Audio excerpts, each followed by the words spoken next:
그러므로 남을 판단하는 사람아, 누구를 막론하고 내가 핑계하지 못할 것은 남을 판단하는 것으로 네가 너를 정죄함이니 판단하는 내가 같은 일을 행함이니라. 이런 일을 행하는 자에게 하나님의 심판이 진리대로 되는 줄 우리가 아노라.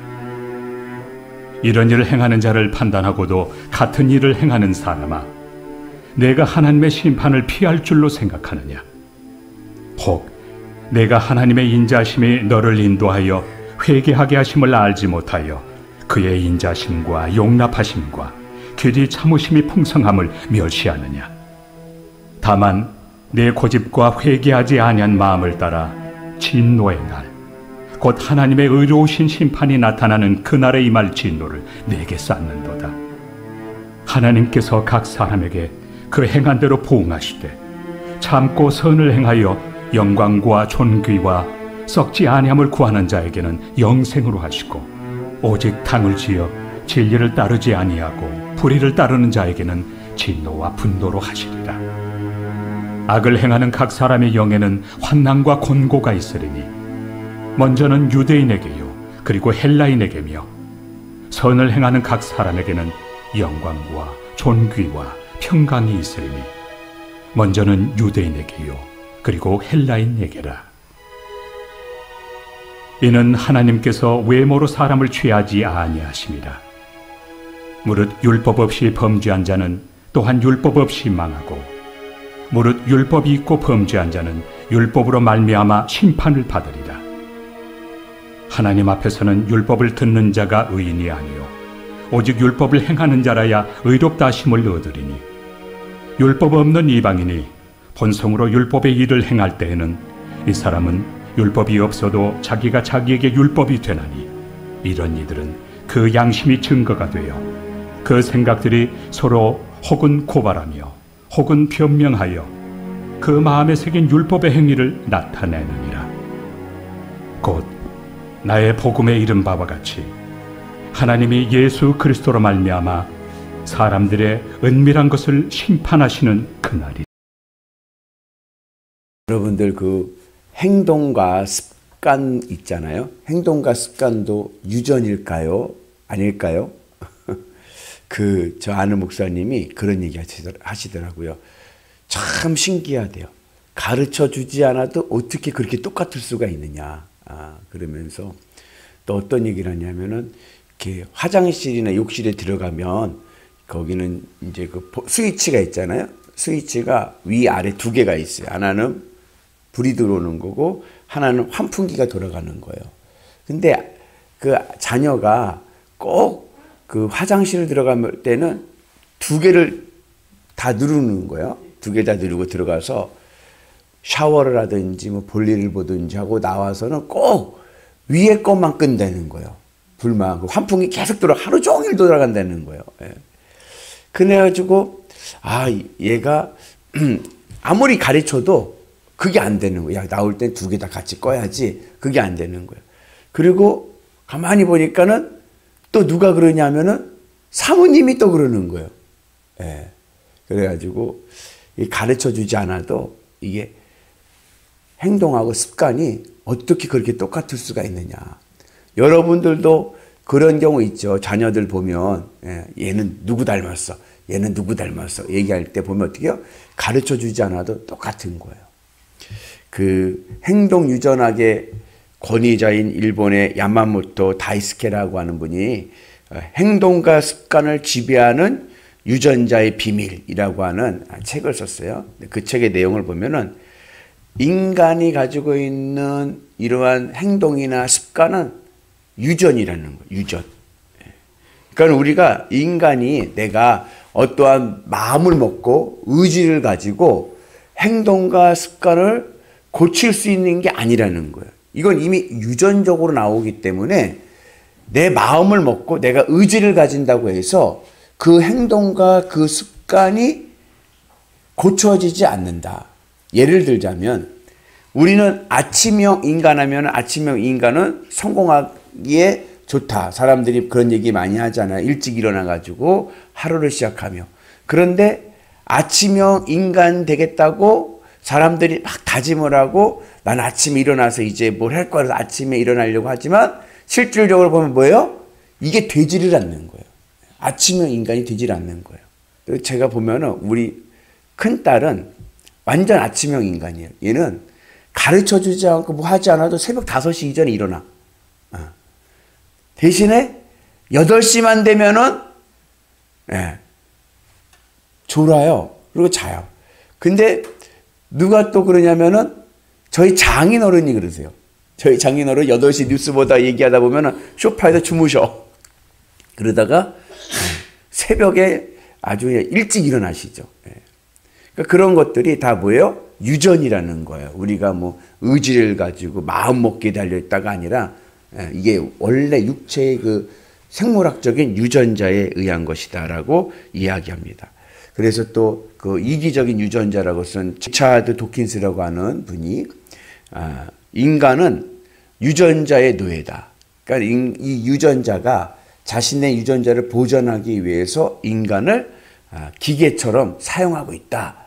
그렇게 이야기해서 결국은 인간은 이 유전자에 의해 지배를 받고 있다라고 이제 이야기를 합니다. 그런데 이 유전자가 굉장히 우리 생활과 습관에 영향을 주는데 이 유전학자들도 이해할 수 없는 유전자가 있습니다. 그것은 뭐냐면 이방인이나 선민이나 믿는 사람이나 안 믿는 사람이나 똑같아요. 행동하는 거, 습관 갖는 게 똑같은 거예요. 그러니까 믿는 사람은 세상 사람들과 좀 달라야 되지 않습니까? 그런데 그러지 않고 동일한 습관 방식을 가지고 있다는 거죠. 그래서 오늘 이 말씀의 사도 바울의 핵심 요지는 뭐냐? 너희들이 선민 이스라엘이라고 하는데 선민 이스라엘 너희들과 유대인들과 아니 세상 이방인들과 다른 점이 뭐냐? 내가 보기에는 똑같다. 믿는다고 하면 뭐 다른 게 나타나야 되는데 똑같은 유전자를 가지고 있으면서 뭘 선민이라고 이야기할 수 있느냐? 이제 그러한 이야기를 하고 있습니다. 그래서 왜 이 선민 유대인들은 자기네들이 다르다고 생각하고 자신들은 구원받았다고 생각하냐 하면은 우리에게는 뭐가 있어요? 모세 율법이 있어. 모세 율법. 모세의 율법이 있기 때문에 우리에게는 하나님의 말씀이 있기 때문에 그리고 우리는 하나님의 말씀을 지키고 살아가기 때문에 우리는 저들과 달라. 우리는 구원받은 백성이야 라고 이야기하지만 오늘 사도 바울의 내용은 이방인에게도 있다. 너희들에게는 모세의 율법이 있지만 이방인들에게는 양심의 율법이 있다. 그 정도의 삶에서의 모습은 세상 사람들도 충분히 양심으로 그렇게 살아간다. 그러니까는 모세 율법을 지킨다고 해서 너희들이 구원받는 것이 아니다. 행위로 구원받았다면은 세상 사람들도 구원받을 사람들 많죠. 법 없이 선하게 사는 사람들이 얼마나 많습니까? 모세의 율법이나 양심의 율법이나 큰 차이가 있던가요? 모세 오경에서 말씀하는 내용과 세상 삼강오륜, 뭐 그런 윤리적인 말씀과 공통점이 얼마나 많습니까? 그런데 그것으로 구원받는 것이 아니다. 그렇게 이야기하고 있습니다. 그러면서 사도 바울은 주님의 십자가 밖에 있는 영역에 있는 것들은 다 하나님의 진노의 대상이다. 아무리 모세의 율법이 있어도 그 모세의 율법이 주님의 십자가 밖에 있는 것이라고 하면 주님을 믿지 않는 믿음이 없는 율법은 의미가 없다. 그렇게 우리에게 말씀하고 있습니다. 그러면 모세의 율법도 있고 성경의 말씀도 있고 우리는 성경책이 있고 한데도 왜 세상 사람들과 믿는 자가 똑같은 행동을 하고 똑같은 습관을 갖게 되느냐? 그 이유는 선악과 유전자 때문입니다. 인간에게는 이 선악과 유전자가 있어요. 그래서 꼭 그 마음엔 무엇이 있냐면 내가 있어요. 내가 판단하고 내가 생각하고 내가 좋은 게 좋은 거예요. 이 선악과 유전자를 가지고 있기 때문에 이 내가병에 걸려버리면 결국엔 어떻게 돼요? 믿는 자나 믿지 않는 자나 똑같은 행동을 하게 되고 똑같은 습관이 나타난다는 겁니다. 그러한 경우, 그러한 선악과 유전자가 있는 한 우리는 다 뭐예요? 주님의 진노 아래 있다는 거예요. 아무리 율법을 많이 잘 지켜도 하나님의 진노 아래 있는 것밖에 되지 않는다. 그러면 어떻게 됩니까? 이제 유전자를 바꿔야 돼요. 유전자. 그래서 내 마음의 선악과 유전자를 제거하고 주님의 십자가 유전자를 심어야 될 줄로 믿습니다. 그래서 하나님의 말씀은 하나님의 마음이 담겨져 있는 말씀인 거예요.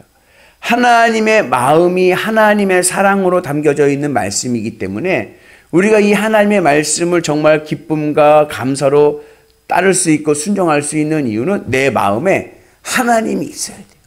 그래야 내 삶과 내 습관이 바뀝니다.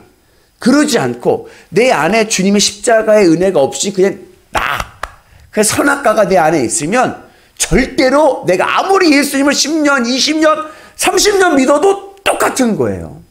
변화가 없는 거예요. 그래서 오늘 우리가 주님의 은혜 안에서 주님의 십자가의 은혜의 복을 누리는 은혜가 있기를 축복합니다. 그래서 하나 예를 들자면 정말 게으르고도 게으른 아들내미가 하나 있어. 얘는 그냥 휴일날도 집에 있어. 집에서 뒹굴뒹굴 그냥 나가지를 않아. 하루 종일 나가지도 않아. 야, 오늘은 쉬는 날인데 나가서 좀 놀다 와. 그래도 나는 귀찮아. 집에 있는 게 제일 좋아. 그러던 아들내미가 어느 날부터 휴일만 되면 일찍 일어나서 그냥 목욕 싹 하고 단장 싹 하고 옷도 좋은 옷 딱 입고 아침부터 나가는 거예요. 아침부터. 왜요? 데이트하러. 그 마음에 누가 들어왔어요? 여자친구가 들어왔어요. 여자친구가. 마음에 여자친구가 들어오니까는 그 생활 패턴이 싹 바뀌는 거예요. 뭘 할 때라도 늘 그냥 늦게 일어나서 능기적 거리던 녀석이 아침부터 그냥 일찍 일어나가지고 준비하고 나가요. 왜요? 같이 가려고. 마음의 여자친구가 들어오니까 생활과 습관이 바뀌는 거예요. 마찬가지입니다. 내가 어떻게 이 땅에 살면서 하나님의 말씀대로 또 구원의 은혜로 살아갈 수 있는가? 내 마음에 있는 유전자를 바꿔야 돼요. 그래서 선악과 유전자를 제거하시고 주님의 십자가 유전자를 세우는 은혜가 있기를 축복합니다. 그래서 나는 죽고 주는 살고 내 마음의 기쁨의 이유가 주님이 되시고 주님 기뻐하시는 삶 속에 살아가게 되면 내 삶에 성령의 열매가 맺혀질 줄로 믿습니다. 성령께서 내 삶을 인도하시고 성령의 열매를 맺어서 우리의 삶이 늘 복되고 행복한 삶이 될 줄로 믿습니다. 주님의 십자가 유전자의 은혜로 날마다 승리하시기를 주의 이름으로 축복합니다.